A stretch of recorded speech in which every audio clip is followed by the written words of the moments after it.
آخرکار ماہم نے ازمیر کے ساتھ منگنی کے بعد ازمیر کو اپنے اصلی رنگ دکھانے شروع کر دیے۔ ڈرامے کے نیکسٹ ایپیسوڈ میں آپ لوگ دیکھیں گے کہ ازمیر جو کہ سمجھتا تھا کہ وہ ماہم کو پسند کرتا ہے اور اس سے شادی کر کے خوش رہے گا، وہ انگیجمنٹ کے بعد ہی اس بات کو سمجھ جاتا ہے کہ اس کی زندگی کی بہترین ساتھی کوئی اور نہیں بلکہ عائشہ ہی تھی۔ منگنی کے فوراً بعد جب وہ عائشہ کے پاس آتا ہے تو دیکھتا ہے کہ عائشہ جو کہ نماز پڑھ رہی ہوتی ہے اور دعا کر رہی ہوتی ہے کہ بے شک میرا رب بہت ہی رحیم و کریم ہے، جو اپنے بندے کو مشکل میں پڑنے سے پہلے ہی صبر اور ہمت عطا کر دیتا ہے۔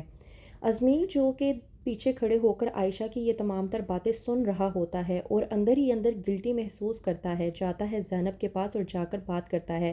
زینب ازمیر کو سمجھاتی ہے کہ تمہاری زندگی کا انمول تحفہ عائشہ تھی، جس کی تم نے قدر نہ کی، تم نے اس کے ساتھ بے قدری کی، تم نے اس کا خیال نہیں رکھا جبکہ تمہیں یہ سب کچھ نہیں کرنا چاہیے تھا، اسی لیے تو تمہیں سکون نصیب نہیں ہو رہا، تمہیں جو سکون نصیب ہوا تھا تمہارا وہ سکون دوبارہ چھین چکا ہے۔ ازمیر اپنی دادی کی بات کو سمجھ جاتا ہے اور کہتا ہے سب سے کہ میں عائشہ کو نہیں چھوڑوں گا۔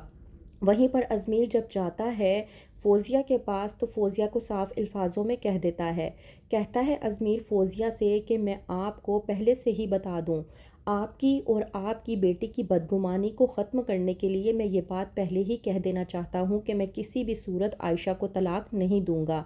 میں عائشہ کو اپنے ساتھ رکھوں گا۔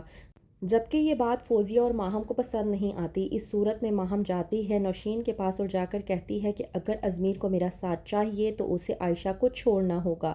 نوشین جاتی ہے ازمیر کے پاس اور اس کو سمجھانے کی کوشش کرتی ہے، کہتی ہے کہ یہ وہی لڑکی ہے نا جسے تم کچھ نہیں سمجھتے تھے، آج اس کی قدر اتنی کیسے ہو گئی تمہیں؟ آخر کون سا اس نے کوئی جادو ٹونا تم پہ کر دیا ہے جو تم ماہم کو چھوڑ کر عائشہ کی فکر کو لے کر بیٹھے ہو؟ وہیں پر فرقان آتا ہے اور آ کر اپنے بیٹے کو سمجھانے کی کوشش کرتا ہے، کہتا ہے کہ میں تمہیں صرف اتنی ہی بات کہوں گا کہ تم جو کوئی بھی فیصلہ کرو گے خدا کا خوف کر کے وہ فیصلہ کرنا۔ اسی بات پر ازمیر جواب دیتے ہوئے کہتا ہے کہ میں کسی بھی صورت عائشہ کو نہیں چھوڑوں گا، بے شک میں اس کے ساتھ رشتہ نبھاؤں یا نہ نبھاؤں لیکن میں اس کے ساتھ کوئی بھی حق تلفی نہیں ہونے دوں گا۔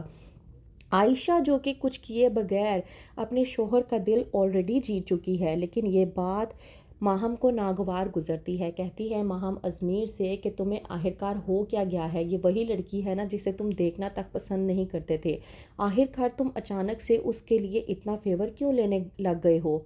میں تمہیں ایک بات کہنا چاہتی ہوں ازمیر، میں نے اپنی زندگی میں کبھی کوئی غلطی نہیں کی، لیکن آج میں تمہیں بتا دوں کہ میں نے اگر اپنی زندگی کی کوئی غلطی کی ہے تو میری زندگی کی سب سے بڑی غلطی یہ ہے کہ میں تم سے منگنی کر بیٹھی ہوں، جو کہ مجھے نہیں کرنی چاہیے تھی۔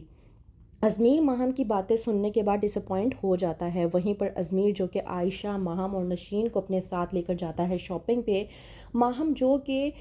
بغیر دیکھے سڑک کراس کرنے کی کوشش کرتی ہے تو گاڑی آ کر اسے ٹکر مارنے کی کوشش کرتی ہے اور ماہم کو بچانے کے چکر میں عائشہ خود زخمی ہو جاتی ہے۔ ازمیر سے یہ سب کچھ برداشت نہیں ہوتا اور وہ ماہم کو پوچھنے کی بجائے سیدھا عائشہ کو جا کر پوچھتا ہے اور اس کی خیریت معلوم کرتا ہے، جبکہ ماہم کو یہ بات بالکل بھی سمجھ نہیں آتی اور نہ ہی پسند آتی ہے۔